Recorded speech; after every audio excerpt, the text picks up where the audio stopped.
સાથે મળીને આપણી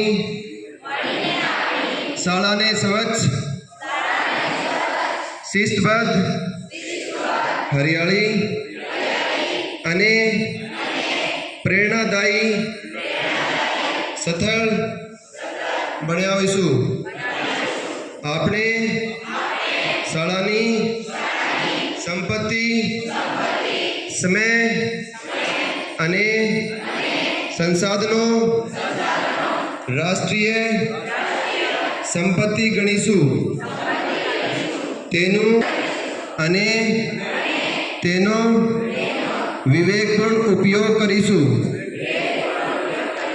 આપણે શાળામાં એવું વાતાવરણ બનાવીશું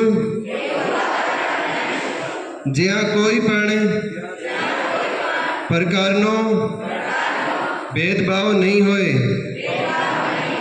આપણે સ્વસંભાવ સાથે શીખવા અને શીખવાના માર્ગ પર આગળ વધીશું.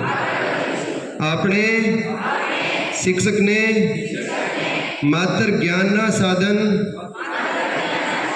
તરીકે નહીં પણ ચારિત્ર નિર્માણ, સ્વ-વિકાસ અને સમાજ સેવાના માધ્યમ તરીકે સ્વીકારીશું.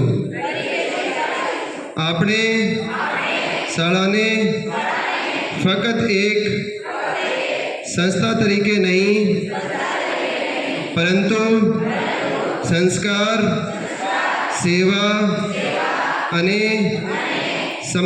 સમર્પણ તીર્થ માનું. એનું ગૌરવ વધારવા સતત પ્રયત્નશીલ રહીશું. જય હિન્દ.